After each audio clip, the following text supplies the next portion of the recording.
crees que el cártel de Sinaloa fue el principio de todo. Piensas en el Chapo escapando por un túnel, en el Mayo dictando las reglas durante medio siglo y asumes que ellos inventaron el imperio que hoy mueve mercancía por medio mundo. Pero antes que todos ellos existieron 3 hombres en Guadalajara que construyeron el primer cártel mexicano de la historia, y el Chapo, el Mayo, los Arellano Félix y Amado Carrillo no eran al principio más que sus empleados.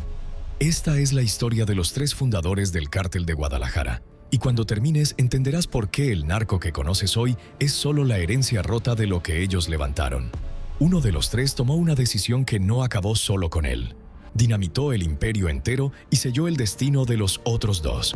Su historia cierra este vídeo, y es la que explica por qué, 40 años después, ninguno terminó igual. Para entender qué fue de ellos, primero hay que entender de dónde salieron.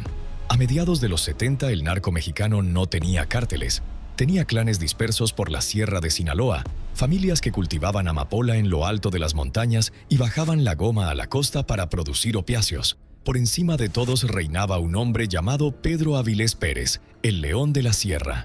Él fue el primer gran traficante del país, el que organizó a los campesinos para producir a gran escala, el que tendió los primeros puentes aéreos con las mafias italoamericanas y el que tuvo de pupilos a los 3 protagonistas de esta historia. Bajo su sombra aprendieron el oficio, aprendieron a corromper, a transportar y, sobre todo, a no llamar la atención. El negocio que heredaron tenía raíces más viejas de lo que parece. Desde los tiempos de la Segunda Guerra Mundial, la Sierra de Sinaloa cultivaba amapola para abastecer la demanda de morfina de los hospitales, y de ahí saltó al contrabando hacia el norte cuando el apetito estadounidense por las sustancias se disparó. Avilés fue quien convirtió aquel goteo artesanal en un río organizado, con pistas de aterrizaje clandestinas y socios fijos al otro lado de la frontera. Sus pupilos no inventaron nada desde cero. Heredaron una maquinaria que ya rodaba y la perfeccionaron hasta volverla imparable. Cada gran imperio criminal empieza, en realidad, copiando al anterior. Aquel negocio rústico se profesionalizó por culpa de la presión del norte. Estados Unidos llevaba años exigiendo mano dura, primero cerrando la frontera para revisar cada vehículo y después empujando a México a actuar dentro de su propio territorio. El resultado fue la Operación Cóndor, la primera gran ofensiva contra los plantíos de la sierra. Helicópteros artillados aterrizando en Sinaloa, Durango y Chihuahua. Miles de soldados quemando cultivos en el corazón del Triángulo Dorado. Avilés entendió antes que nadie que había que moverse y trasladó el negocio a Guadalajara, una ciudad próspera, moderna y discreta donde ningún militar los buscaría. Pero el 15 de septiembre de 1978, en una emboscada del ejército cerca de Culiacán, el León fue interceptado y acribillado.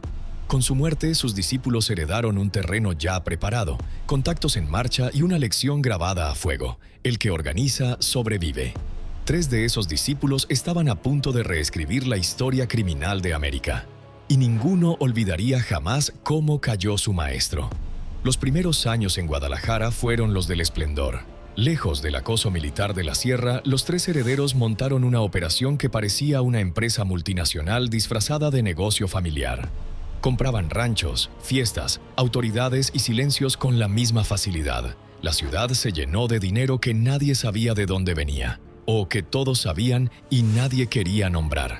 Mientras el resto del país vivía una crisis económica, ellos repartían fortunas y favores, tejiendo una red de complicidades que llegaba hasta los despachos del gobierno. Era un reinado dorado y silencioso, casi invisible para el ciudadano común. Y como todos los reinados que se creen eternos, ya cargaba dentro la semilla de su propia ruina.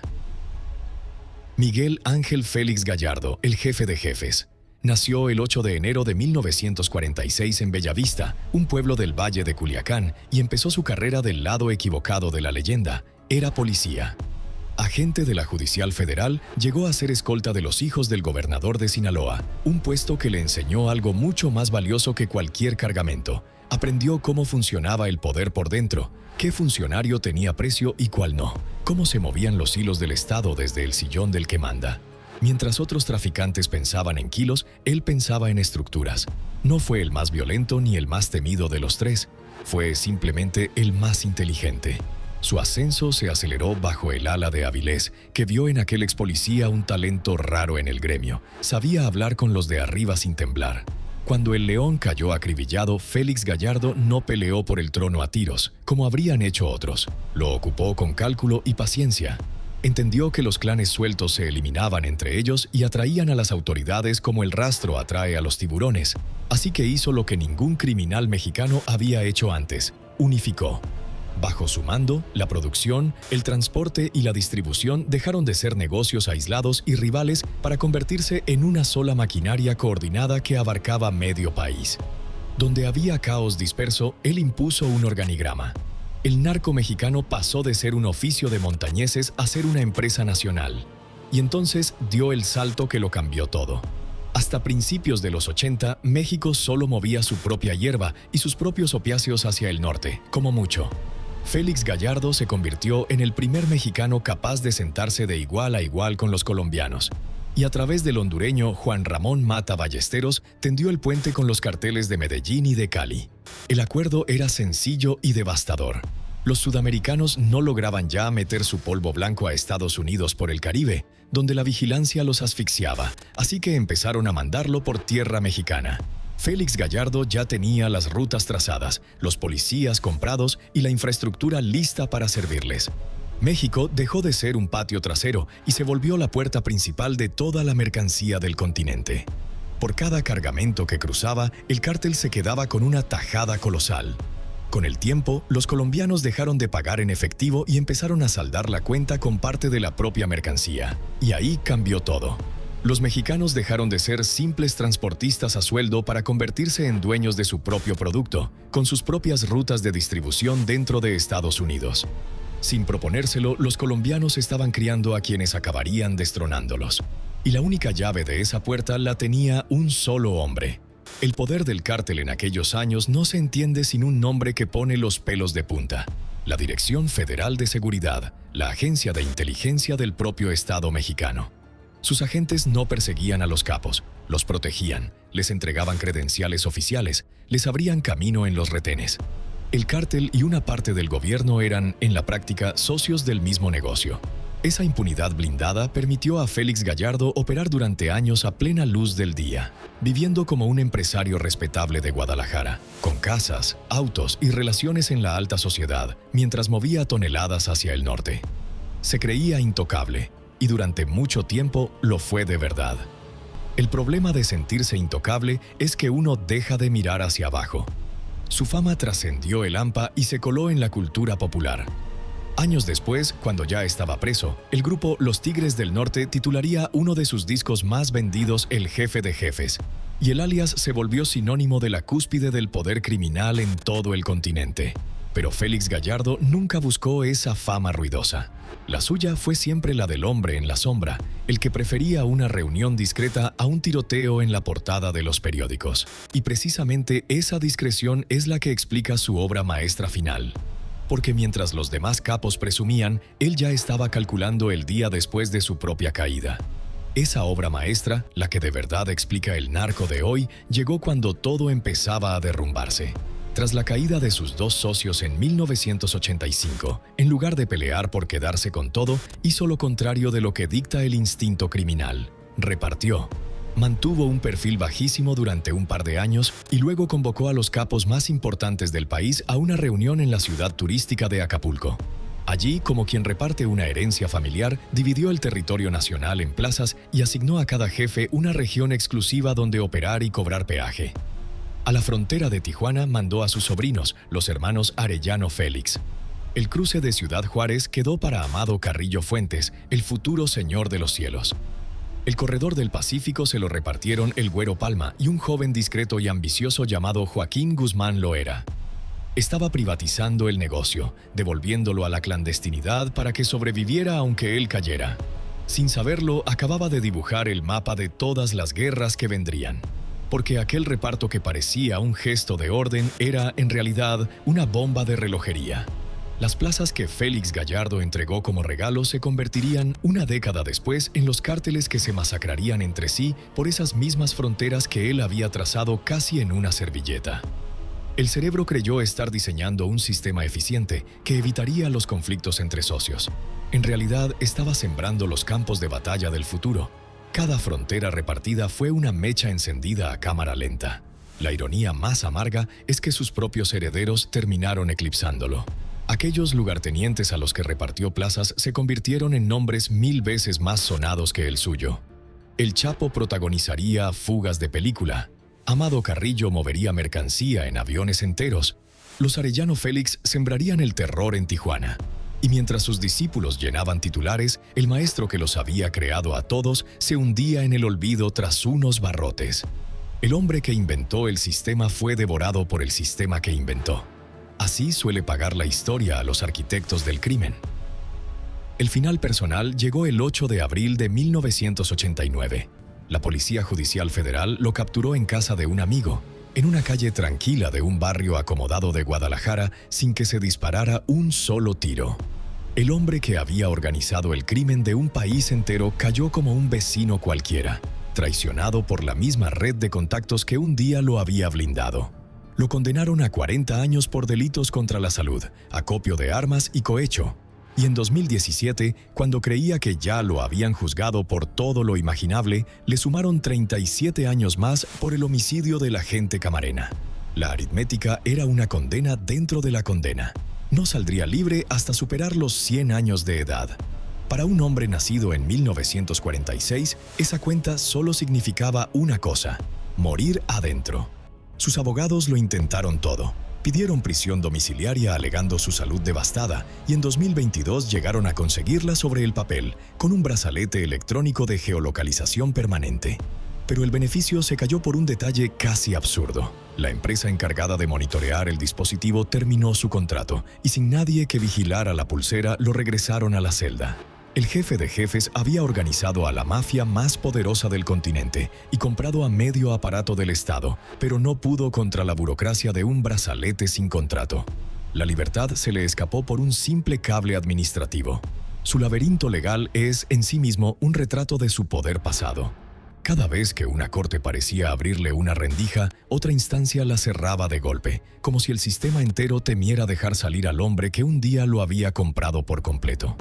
Las autoridades se negaron una y otra vez a concederle el arraigo domiciliario, alegando que sus padecimientos podían atenderse dentro del penal y que su figura seguía siendo demasiado simbólica para liberarla sin escándalo. Así, el arquitecto del narco moderno quedó atrapado en una contradicción perfecta: demasiado enfermo para ser un peligro, demasiado legendario para ser perdonado. La justicia no lo mantiene preso por lo que podría hacer, lo mantiene preso por lo que representa. Hoy, con casi 80 años, Félix Gallardo es la ruina del arquitecto que fue. En la única entrevista que ha concedido desde prisión, apareció en silla de ruedas, casi ciego de un ojo, sordo de un oído, apoyado por momentos en un tanque de oxígeno. La periodista tuvo que escribirle las preguntas en un papel porque ya no podía oírlas.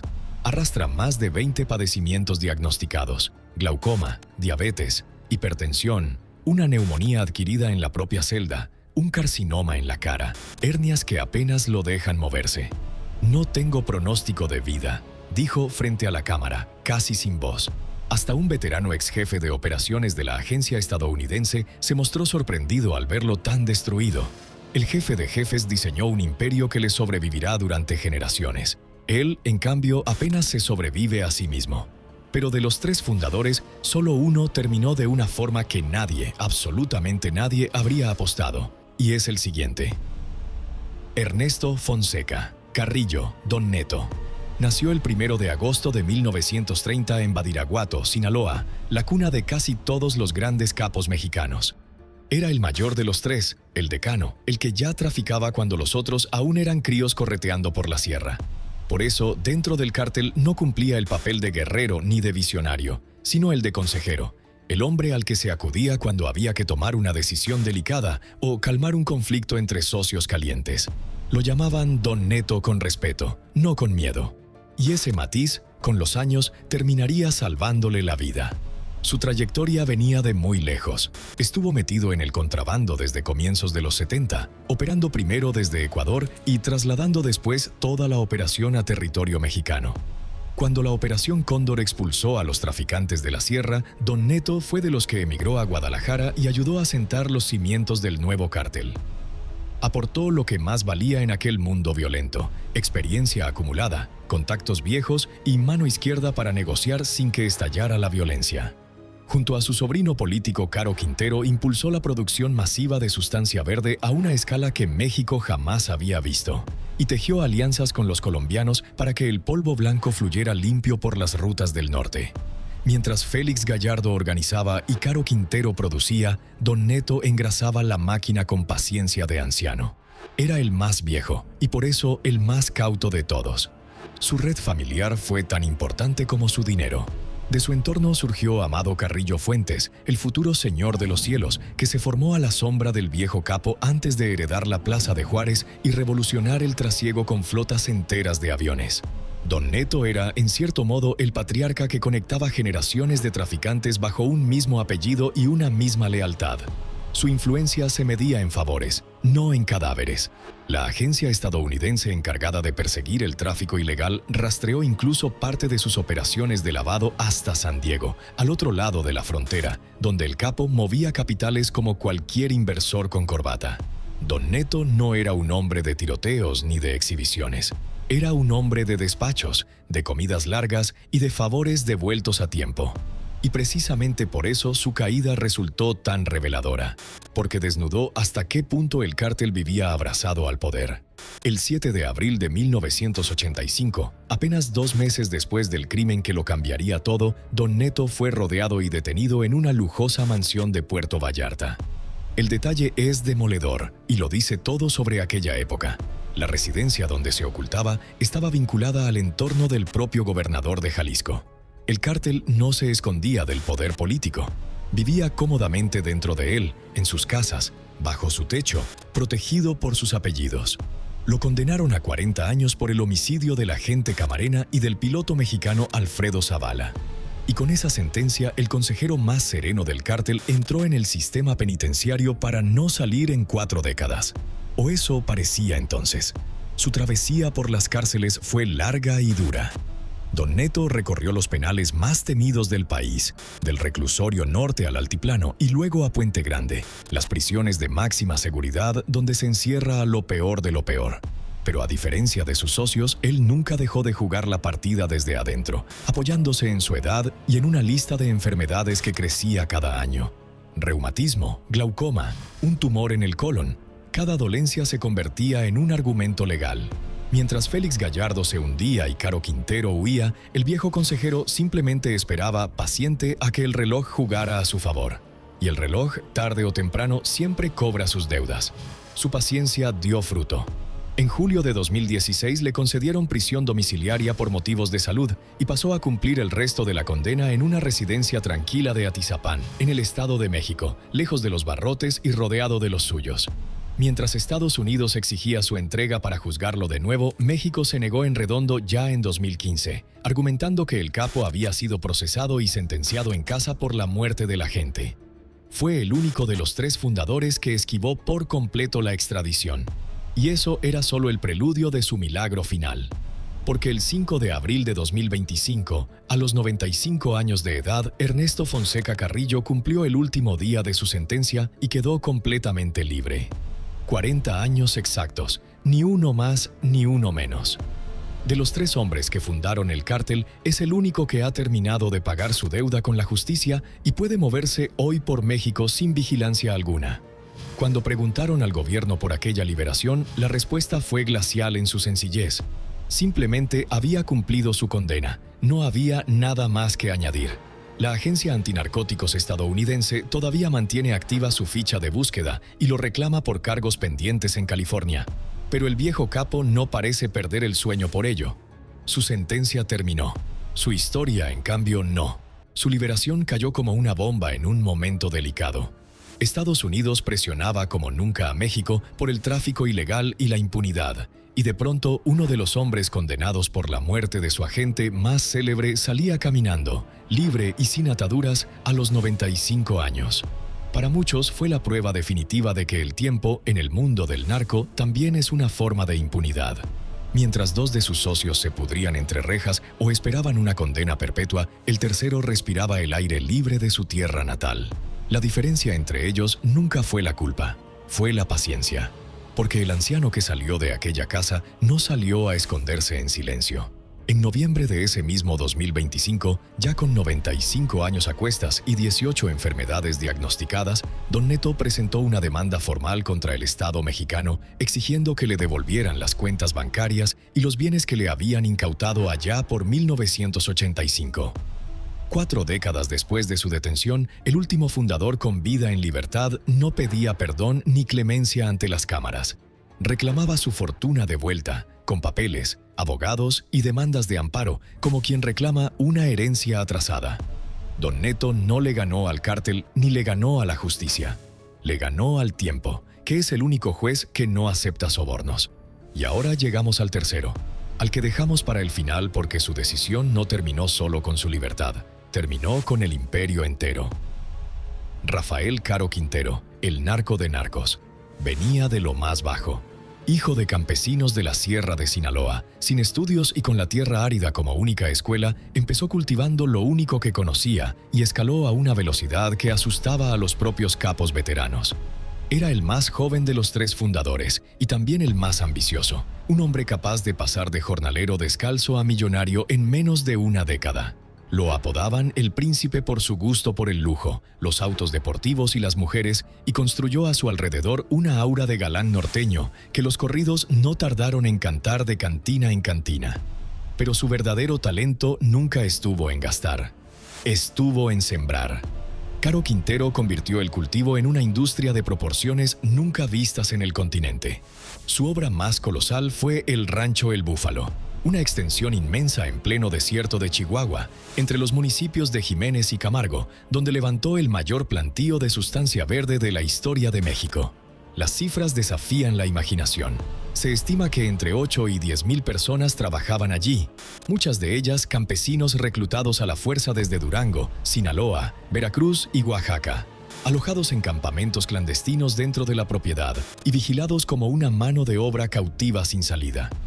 El rancho tenía su propio y costosísimo sistema de riego, sus propios capataces armados, su propia ley interna.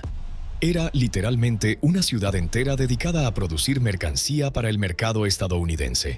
Caro Quintero se creía absolutamente intocable, y un imperio agrícola de ese tamaño era sencillamente imposible de esconder desde el aire.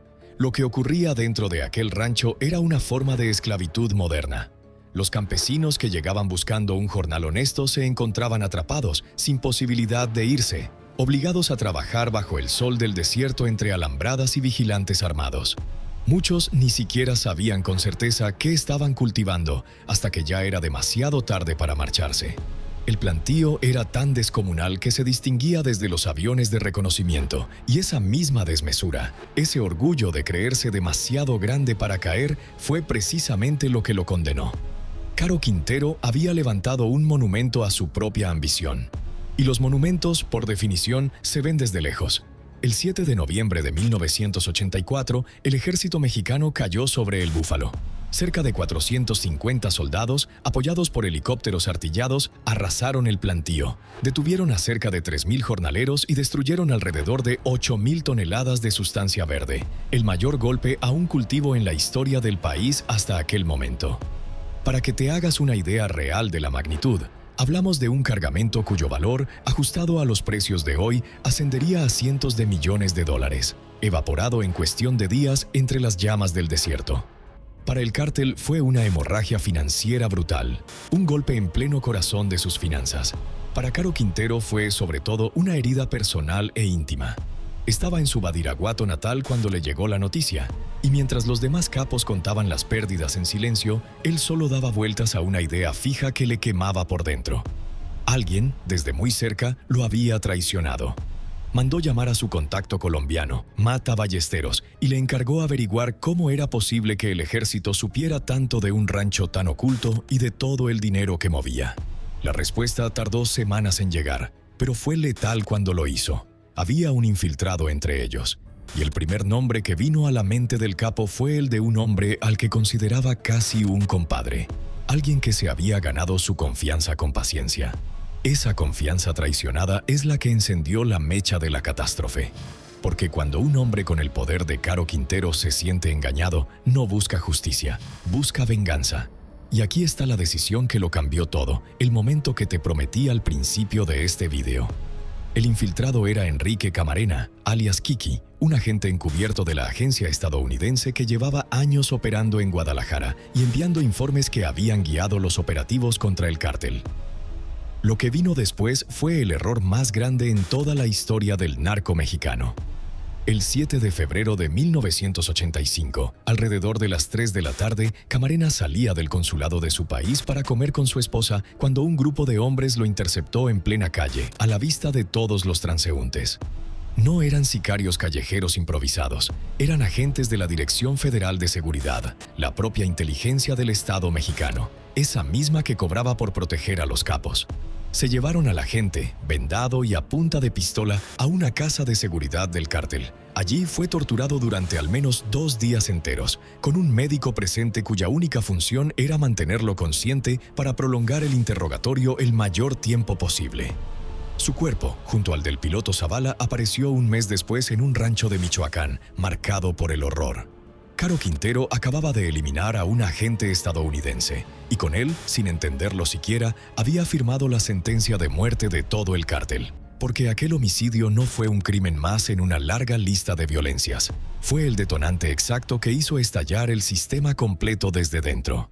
Estados Unidos reaccionó con una furia que México nunca había visto, lanzando la Operación Leyenda, una de las mayores movilizaciones de inteligencia y recursos de la historia de su agencia antinarcóticos, dedicada por entero a cazar a los responsables uno por uno. La presión diplomática se volvió tan insoportable que el gobierno mexicano no tuvo más remedio que desmantelar a su propia criatura. La Dirección Federal de Seguridad, descubierta protegiendo y hasta ejecutando para los capos, fue disuelta para siempre, borrada del mapa institucional como una vergüenza nacional. En cuestión de meses cayeron Caro Quintero y Don Neto, y 4 años más tarde el propio Félix Gallardo. El imperio que 3 hombres habían tardado más de una década en construir se desintegró por una sola decisión tomada en caliente. Y sus pedazos, aquellas plazas repartidas en Acapulco, germinaron convertidos en los cárteles de Sinaloa, Tijuana y Juárez que asolarían el país con violencia durante los siguientes 30 años. Caro Quintero no solo destruyó lo que tenía entre las manos, engendró todo lo que vino después. El crimen de Camarena no solo aniquiló al cártel, cambió para siempre la relación entre los dos países.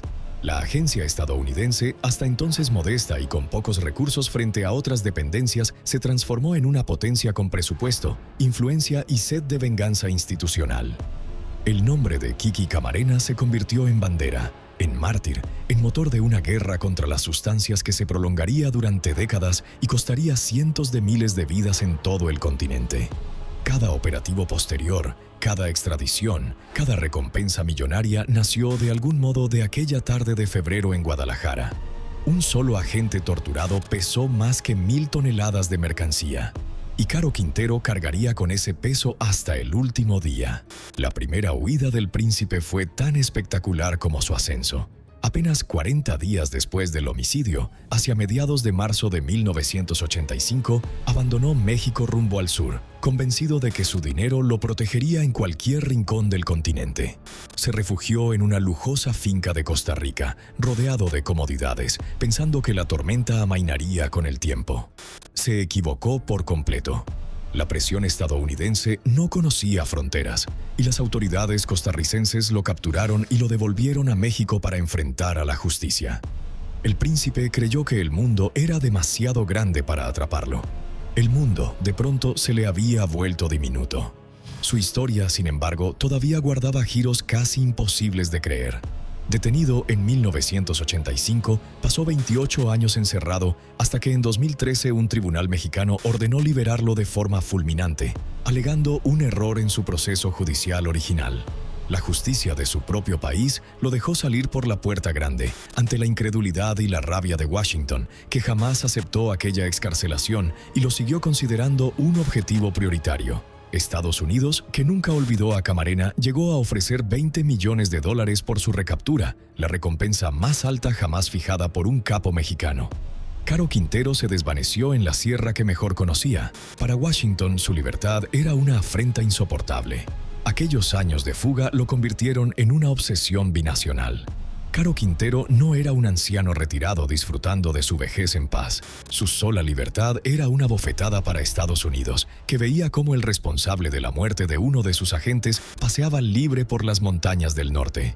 Volvió a sonar su nombre en las disputas por el territorio, señalado por las autoridades de reactivar viejas operaciones y de disputarle plazas del noroeste a sus antiguos socios convertidos ahora en rivales.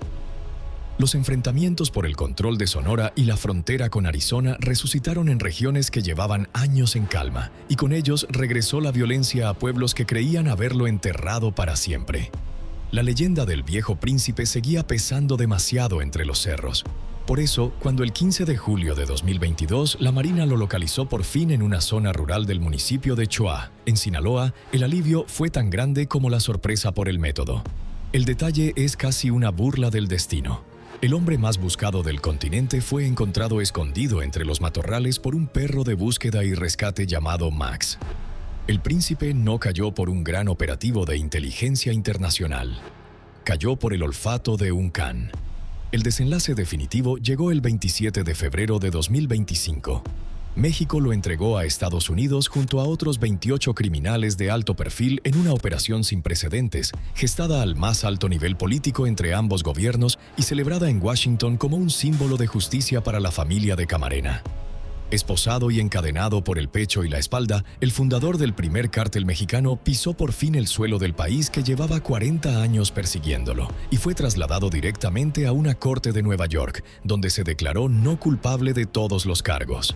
El círculo, abierto en 1985 con la muerte de un agente, se cerraba 4 décadas después con su captor sentado en el banquillo. Y aún quedaba lo más duro por llegar.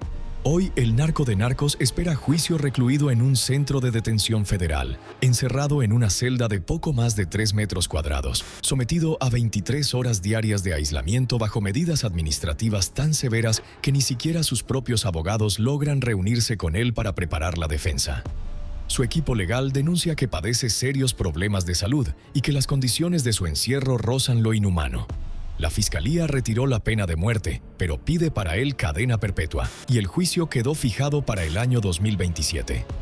El hombre que levantó el mayor plantío de la historia del país, que mandó construir una ciudad entera para producir mercancía y que escapó durante 9 años por una sierra infinita, termina sus días en una jaula donde apenas le caben los brazos. La sierra inmensa no fue suficiente para contener su ambición. Ahora le sobran las 4 paredes. 3 hombres salieron de la misma sierra, se reunieron bajo un mismo techo en Guadalajara y se repartieron un mismo imperio. Hoy uno está casi ciego en una silla de ruedas, esperando morir entre rejas. Otro camina libre a los 95 años reclamando su fortuna perdida. Y el último se consume en una celda de Nueva York aguardando una condena perpetua. La misma cuna, el mismo cártel, 3 destinos que jamás volverán a cruzarse. No fundaron una organización, fundaron la guerra que aún no termina.